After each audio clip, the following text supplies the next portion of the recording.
আসসালামু আলাইকুম রহমতুল্লাহি ওয়া বারাকাতুহু। দেখতে দেখতে আমাদের মাঝ থেকে রমজান বিদায় নিচ্ছে। রমাদানের প্রথম দিনেই আমি আপনাদের মাঝে এই টেবিলটি আমি আমার যে কাজের জায়গাটি আছে, কাজের প্লেসটি আছে, আমার ছোটোখাটো একটা স্টুডিও আছে, সেদিক থেকে এই প্লেসটি থেকে আপনাদের সামনে এসেছিলাম এবং আপনাদের সামনে ইফতার খুলেছিলাম। ইফতারের একটা আয়োজন ছিল। তারপর থেকে আমি বিভিন্ন প্লেসে আপনাদের নিয়ে গিয়েছিলাম, বিভিন্ন মসজিদে নিয়ে গিয়েছিলাম, বিভিন্ন মসজিদের ইফতারগুলো আপনাদের মাঝে তুলে ধরেছিলাম। তার সাথে পুরো এই একটি মাস জুড়ে আমি বিভিন্ন ধরনের ইসলামিক রিলস, ইসলামিক হাদিস সহ বিভিন্ন ধরনের ইসলামিক ব্লগ আমি আপনাদের সামনে তুলে ধরার চেষ্টা করেছিলাম।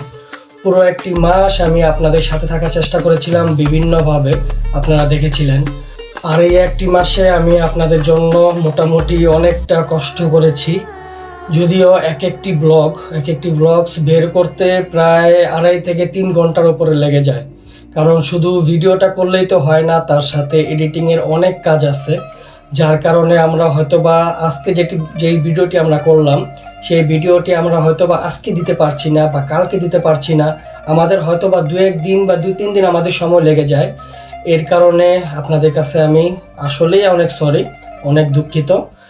আর বিষয়টা হলো 2 থেকে 3 ঘন্টার উপরে এক একটি ব্লগের কাজে লেগে যায় আমার। যদিও আমি আমার কাজের পাশাপাশি এই ব্লগগুলো করে থাকি, আপনারা আমাকে অনেকেই চিনেন বা আমাকে অনেকেই জানেন।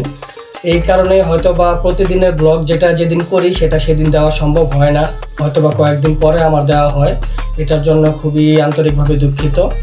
আর আমাদের এই সকল রিলসগুলো, এই সকল ব্লগসগুলো যদি আপনাদের কাছে ভালো লেগে থাকে, তাহলে অবশ্যই like, share and comments follow দিয়ে আমাদের চ্যানেল আপন মাটির ব্লগের Facebook page, Facebook profile, YouTube channel সহ আমাদের টিকটক, ইনস্টাগ্রামে আমাদের পাশেই থাকবেন।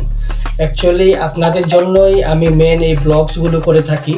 আমরা যখন আগে স্পেনে যখন আসছি, তখন আমরা এরকম কোনো ব্লগার পাইনি যারা নাকি এরকম বিভিন্ন প্লেসগুলো আমাদের সামনে এত সুন্দরভাবে ইনফরমেশনের সাথে আমাদের সামনে উপস্থাপন করে। সো আমি চাই বিশেষ করে যেন আপনাদের জন্য সুন্দর প্লেসগুলো নিয়ে আসতে পারি।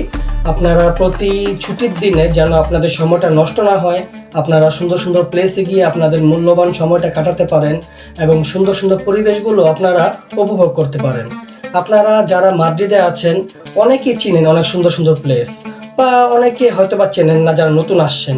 তো আপনারা অনেকে জানেন না যে এই প্লেসগুলোতে কিভাবে যেতে হয়, বা এই প্লেসগুলো কোথায়, বা এই প্লেসগুলোতে গেলে কি দেখতে পাবেন।